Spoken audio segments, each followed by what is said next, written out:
ድጎማ ይሄ ደሃ ሀገር በድጎማ ምክንያት በጣም እንደበለጸጉ ሀገሮች ነው። ኢትዮጵያ ውስጥ መብራት ይደጎማል። ቺፐስት መብራት ክፍያ ያለው ኢትዮጵያ ውስጥ ነው። የትም ጎረቤት ሀገር አታገኙም እንደዛ። ኢትዮጵያ ውስጥ ውሃ ይደጎማል። የሚጠጣ ውሃ ይደጎማል። ሰው ቢጠጣውን ውሃ ሙሉ በሙሉ አይከፍልም። ኢትዮጵያ ውስጥ ማዳበሪያ ይደጎማል፣ ነዳጅ ይደጎማል፣ በጣም በርካታ ነገር ይደጎማል። ነዳጅ ባለፈው አንስቻለሁ፣ በጣም ከፍተኛ ሀብት ነው እየወሰደብን ያለው። ለምን ነው? ቅድም ያነሳሁት ከሪፎርም በፊት ኢትዮጵያ ውስጥ ያለው መኪና ፕላስ ኦር ማይነስ 700 ሺህ ገደማ ነበር። አሁን አሮጌም ቀርቶ ከ1.3 ሚሊዮን በላይ አድጓል፣ ደብል አድጓል። በሪፎርሙ በውሃ አይደለም አብዛኛው የሚሄደው በነዳጅ ነው።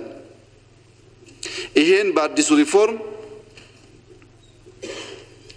ከሚቀጥለው ሐምሌ ወር ጀምሮ ነዳጅ መንግስት የሚደጉመው ለፐብሊክ ትራንስፖርት ብቻ ያለውን እንጀምራለን። መንግስት ይከፍላል፣ ሀብታም ይከፍላል፣ ሚችል ይከፍላል። እኛም እንደጉመው በትራንስፖርት የሚሄደውን ዝቅተኛ ገቢ ያለውን ህብረተሰብ ብቻ ይሆናል። እሱ ድጎማን አያስቀርም። ያልተገባ ድጎማን ግን ስለሚቀንስ ያንን ሀብት ሌላ ቦታ ለማዋል እድል እናገኛለን። በዘንድሮ ፍራንኮ ቫሉታ ፈቅደን ዘይት ስንዴ ምናምን እንዲገባ የሆነ ስኳር እንዲገባ ፈቅደን በ6 ወር ብቻ 30 ቢሊዮን ብር ታክስ አተናል። በፍራንኮ ቫሉታ ኖርማሊ ምን ሰበስበው አሁን ዋጋ እንዲያረጋጋ ይተው ነው ማለት ነው። አዲስ አበባ ላይ ብቻ ያለውን ፋክት ላንሳ ለግንዛቤ እንዲሆን። አዲስ አበባ ላይ 628 ሺህ ተማሪ በቀን ሁለቴ ይመገባለን። ዝቅተኛ ገቢ ያላቸው ሰዎች ልጆቻቸው ከትምህርት እንዳይቋረጡ። ያ አይበቃም ብለን በ6 ማዕከላት ከቆሼ የሚመገቡ በቀን አንዴ የማይመገቡ ሰዎች በነፃ በሰልፍ የሚመገቡበት 6 ማዕከላት ገንብተን አዲስ አበባ ውስጥ በነፃ ይመገባሉ ሰዎች። ሄዳችሁ ማየት አለባችሁ። ስጠይቅ አልመጡም ስለተባለ ማለት ነው። አሁን ተጨማሪ 6 ማዕከላት እየገነባን ያለነው አንዴ የማይበሉ ሰዎች ሄደው ምግብ መብላት የሚደፉ እንዳይደፉ የሚቸገሩ እንዳይቸገሩ ለማገናኘት ማለት ነው። ማዕድ ማጋራት በሀገር ደረጃ በጣም በርካታ ሰዎች እናንተን ጨምሮ ብዙ ደጋጎች ባደረጉት እርዳታ በጣም በርካታ ሰዎች በልተው ማደር ችለዋል። ማዕድ ማጋራት ባጌት ውስጥ አይታይም። በኢንፍሌሽን ውስጥ ግን ትርጉም አለው። ምግብ የሚቸገሩ ሰዎች ምግብ እንዲያገኙ እድል ይሰጣል። ቤት እድሳት አዲስ አበባ ውስጥ ከ8000 በላይ የደሃ ቤት በማደስ በመገንባት ስራ መስራቱን ታውቁ ይሆናል። ከ8000 በላይ አሁንም በጣም በርካታ ቤት የተገነባ ይገኛል። ከዚህ ቀደም አንስቼላችሁ ነበረ። ምርት ውጭ አለ፣ ምርት እናምጣ፣ የእሁድ ገበያ እናስፋፋ ብለን 80 የእሁድ ገበያ አዲስ አበባ ውስጥ ተፈጥሮ ከ31 ዙር በላይ ሽያጭ አካሂደዋል 80 ቦታ ላይ። ይሄ ወንድም ያነሱት የዋጋ መረጋጋት ላይ ከፍተኛ ሚና ነበር። በጣም ከፍተኛ መጠናከር አለበት። የእሁድ ገበያ አዲስ አበባ ብቻ ሳይሆን አዳማም ባህር ዳርም ከተሞች ጋር ያሰፋን ከአቅራቢያው ደግሞ እህል እየመጣ ምግብ እየመጣ የሚሸጥበትን መንገድ ብናመቻች ዋጋም ያረጋጋል፣ ደሃም ባነሰ ወጪ የተሻለ ነገር ማግኘት ይችላል። ሌላው ዳቦ ነው። ዳቦና ፋብሪካን ያገናኘን እኮ እኛ ነን። ዳቦ አዲስ አበባ ብቻ በጣም በርካታ የሚጋግሩ ትናንሽ ተቋማት መለስተኛ ተቋማት ያሉ ቢሆንም ተደምሮ 20 ምናምን ሺህ ዳቦ ነው የሚጋግሩት በቀን። በጀመርነው ሪፎርም ሸገርና ብርሃን፣ ሸገር በሼክ መሐመድ አላሙዲ የተገነባውና ብርሃን በቀዳማዊት እመቤት ኦፊስ የተገነባው ብቻ ከ2 ሚሊዮን ዳቦ በላይ በቀን ይጋግራሉ። ያ አልበቃ ብሎ አዲስ አበባ ተጨማሪ 10 መለስተኛ ፋብሪካዎች ገንብቷል። አብዛኛዎቹ ቴስት እያደረጉ ነው። የአዲስ አበባ 10ና እነዛ ሁለቱ ሲጨመሩ 3.4 ሚሊዮን ዳቦ በቀን መጋገር የሚያስችል አቅም ተፈጥሯል። ይሄ አልነበረም አዲስ አበባ ውስጥ አልነበረም። ይሄ ደሃን ለማገዝ ነው። በቂ ነው አይደለም። 10 ሚሊዮን መግባት አለበት።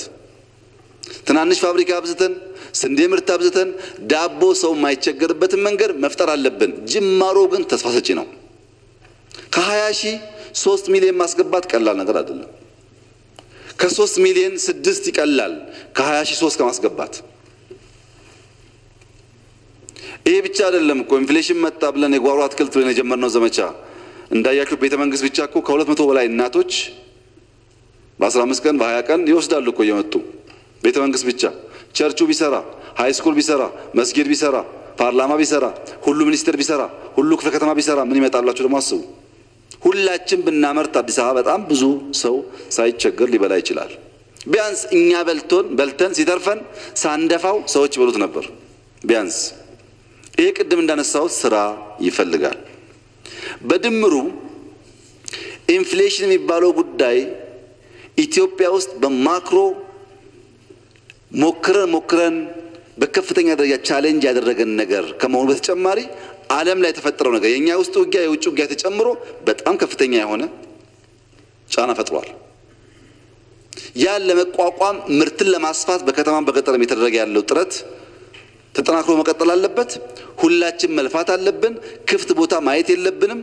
ጎመን፣ ሰላጣ፣ ቆስጣ፣ ቃሪያ በየቦታው መታየት አለበት። እንደ ዘይት ያለ ባጭር ጊዜ ማንመልሰውን በሌላ መንገድ እንጋፈጠው። እንደ ስንዴ እንደ በቆሎ እንደ ማሽላ ያለውን እንደ ሰላጣ እንደ ቆስጣ ያለውን ግን ማለት የምንችለውን ደግሞ በስፋት ካመረትን በተወሰነ ደረጃ ያቀላል የሚል እምነት አለኝ። የውጭ ምንዛሬን በሚመለከት እርሶ ሳይመጡ 20 ምናምን ነበር፣ አሁን 50 ደርሶ 70 80 ሊገባ ነው የተባለው ሐሳብ የዚህ ሁሉ ውጤት መምጣት ኦቨርቫሊውድ የነበረውን የኢትዮጵያ ብር ዲቫሉዌት ማድረጋችን ዚ ኦፖዚት ነው ኢፌክቱ። ይህን ኢኮኖሚስቶች ካልሆኑ በጣም በርካታ ሰው ለመገንዘብ ይቸገራል። የኢትዮጵያ ብር ኦቨርቫሊውድ ስለነበረ ብዙ ችግር ነበረው። አንደኛ 7 ዓመት ኮንቲኒየስሊ የውጭ ምንዛሬ እየቀነሰ ነበር 7 ዓመት። ያንን ስንቀይር ነው አሁን ኤክስፖርት 1 ቢሊዮን ጨመረ እያልኳቸው ያለሁት። ሁለተኛ ኤክስፖርት ኦፍ ሰርቪስ ከነበረበት አሁን ከ6+ ቢሊዮን ነው ዘንድሮ እየደረሰ ያለው ሰርቪስ ኤክስፖርት። ይሄ ቼንጅ የመጣው ዲቫሉዌት ከማድረግ ጋር የተያያዘ ነው። ሬሚታንስ ኢትዮጵያውያን ወደ ሀገር ውስጥ የሚልኩት ገንዘብ የብሩ ዋጋ ከአቅሙ በላይ በመለጠጡ ምክንያት ኢንፎርማል ማርኬቱ ነበር የሚሰበስበው። አሁን ሬሚታንስ በተወሰነ ደረጃም ቢሆን እያደገ መጥቷል። ፎሬን ዳይሬክት ኢንቨስትመንት ኤፍዲአይ ዘንድሮም ጭምር ያደገው በዚህ ስራ ነው። ማክሮ ያናጋው አንዱ ነገር ኦቨርቫሊውድ የሆነው የኢትዮጵያ ብር ነበር። እንግዲህ ብርን በሚመለከት የዓለም መገበያያ መካከለኛ ወርቅ ነበረ። 50-60 ዓመት ገደማ ሪፎርም ብለው ወረቀት አደረጉት። ወርቁ ወደ ወረቀት ከተቀየረበት ጊዜ ጀምሮ የኛን ኢኮኖሚ ኢምፓክት የሚያደርግበት ልክ ተቀይሯል። በጣም ሃርድ ከረንሲ የሚባል ድሮ ወርቅ ነበር፣ ከረንሲው ብሩ ወረቀቱ ሳይሆን። አሁን ደግሞ የኛ ጂዲፒ ኒርሊ 40-30% ፕላስ ገደማ ከዓለም ገበያ ጋር ተሳስሯል። እዛ የሚፈጠረው ማንኛውም ነገር እኛን ኢምፓክት ያደርገናል።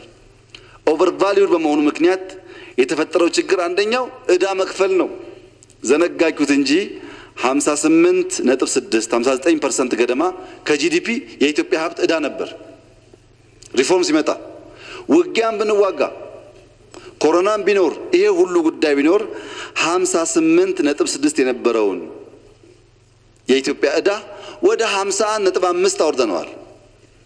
የውጩን ከ30.6 ወደ 26.5 የሀገር ውስጡን ከ28.5 ወደ 25 አወርደናል። ይሄ የሆነው ኦቨርቫሊውድ የሆነውን ገንዘብ በመጠኑ ቢማስተካከለን ፓራል ማርኬት ያለውን ፓወር መቀነስ ስለቻለን። እኔ መጀመሪያ እንደዚህ አይነት ጉዳይ ሲነሳ ልክ እንደርሶ ነበር ማስበው። የብር ዋጋ ምንዛሬው ዝቅ ማለቱ ጥቅም አድርጌ ነበር ማስበው። ግን የሚያውቁ ሰዎች ሲያስረዱን ኦቨርቫሊውድ መሆኑ በርካታ ነገር እያሳጣን ነው። የዝም ብሎ ያባቶኔ እንጂ ኢኮኖሚካሊ አያዋጣም ብለው ሞከር ነውና እንዳልኩት ደግሞ በጣም ተስፋ የሚሰጥ ነገር አምጥቷል። ሌላው እርሶም እንዲያዩት የምፈልገው ነገር ከሪፎርሙ በፊት ኢትዮጵያ ውስጥ ዶላራይዜሽን የሚባል ነገር ተጀምሮ ነበር።